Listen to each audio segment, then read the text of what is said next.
kasama mong natatrapik. Diego Bandido! Go Diego! Go Diego! Go Diego! EDSA! Itaas ang kamot sa mga angkol. Itaas ang kamot sa mga angkol. Bunalikol! Bunalikol! Bunalkol! Bunalkol!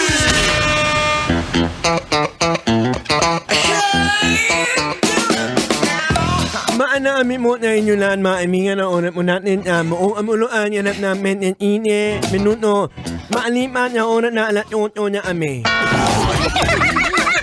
Alam mo ayun na nai-enjoy pa rin ang mga tungtungan natin ito. Matayan alangan yun na lang-plate nyo. Ay, nako mga kabisyo! Kamusta na ang halalan sa lugar ninyo? Meron na bang naideklarang nanalong kapitan?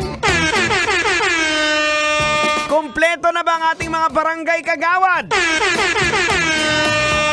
Ang SK chairman ba na nanalo dahil maganda ay pogi? Ang mga SK kagawad, ready na rin ba?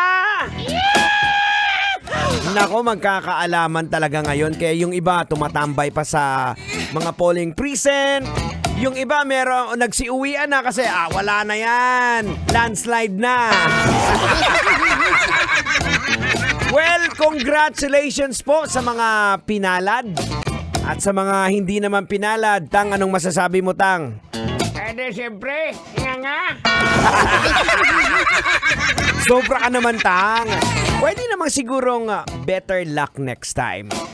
Ang ano naman dyan nag-try ka na gusto mong magserbisyo sa inyong barangay. But unfortunately, nagsalita na ang madlang people ng inyong barangay na hindi ka kasama sa outing.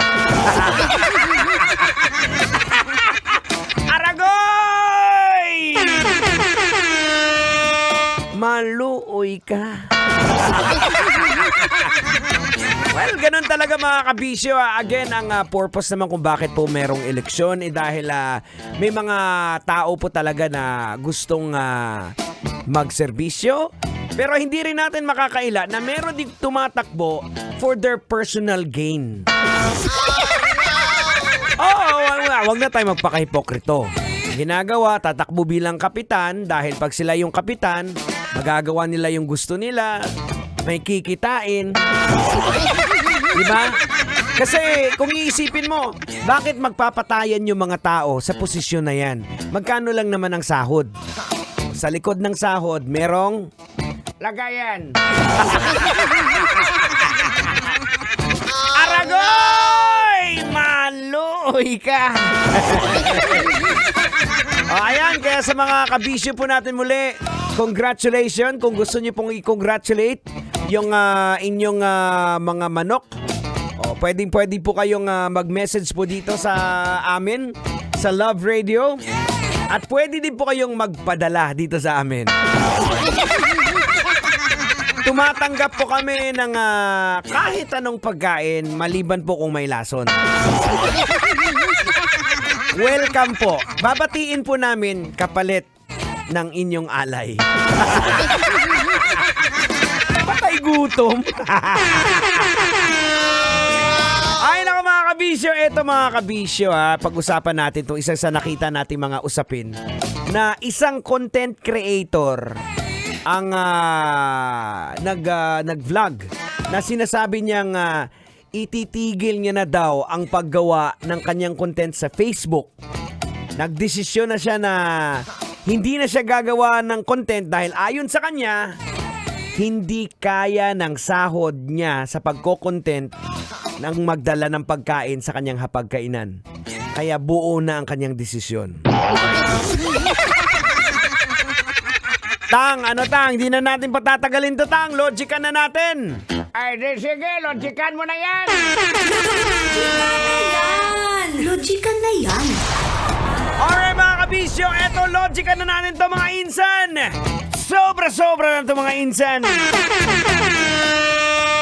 Mga kabisyo, ang pagiging content creator ay hindi po para sa lahat. Oh no! Totoo po yan. Dapat handa po kayo sa mga consequence na pwedeng kakaharapin mo. Handa kang maging bukas ang buhay mo sa madlang PayPal. And of course, we have to be realistic before jumping in sa bandwagon. Kasi usually kadalasan bandwagon lang naman itong nangyayari. Na naiinganyo na gumawa ng reels, na mag-reels, naiinganyo na gumawa ng content kasi marami silang nakikita ay kumikita. Tingnan mo si Wamos nga, ganyan yung mukha ni Wamos kumita. Sobra naman kayo insan kay Wamos, sobra na yan. Mga kabisyo, may mga naging successful na content creator pero hindi ibig sabihin po, maaabot nyo rin po yun. Kasi social media ay wala po talaga siyang formula papaano ka sumikat. Sa totoo lang.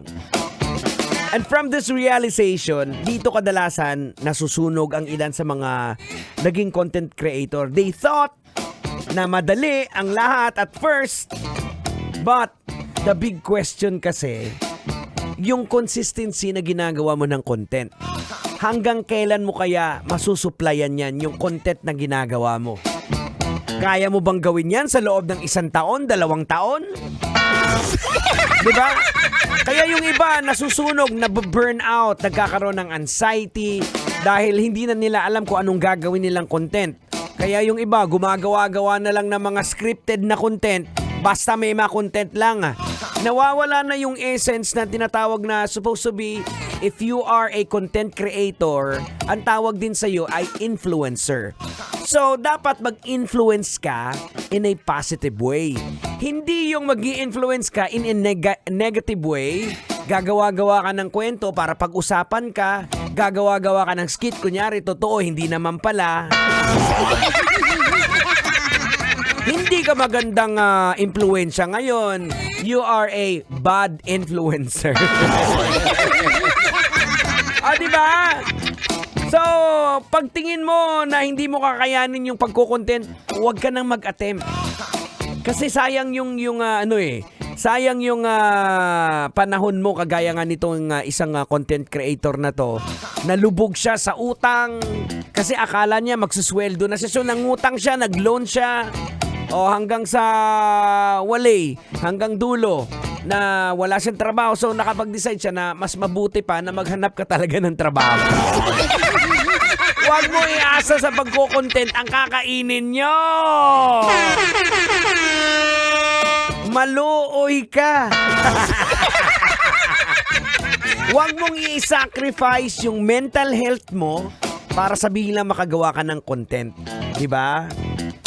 Kasi i-try natin yung mamuhay ng simpleng buhay lang, di ba? Dahil meron tayong kasabihan. With great fame requires great responsibility. Aragoy! Bakit ang? Ay, peste ka, ginaya mo yan kay Spider-Man. Iba naman yung kay Spider-Man eh. Ang sinabi ni kay Spider-Man naman, with great powers require great responsibility. Ang sa akin naman, with great fame requires great responsibility. Tayo lang bitawan mo tenga ko, Aragoy. Pareho lang yun, peste ka. Kung sa bagay, parang wala namang pinagkaiba. O siya mga kabisyo, ako po'y magpapaalam na at antabayanan susunod. Siyempre, si Totoy Bato, si Uncle Totoy Bato. Antabayanan nyo mula alas 9 hanggang alas 12 po yan.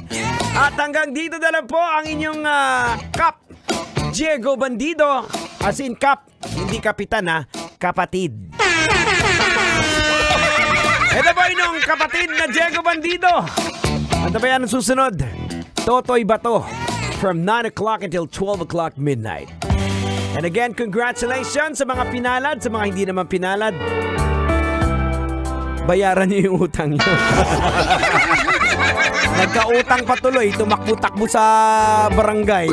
Ayan. Mirisi.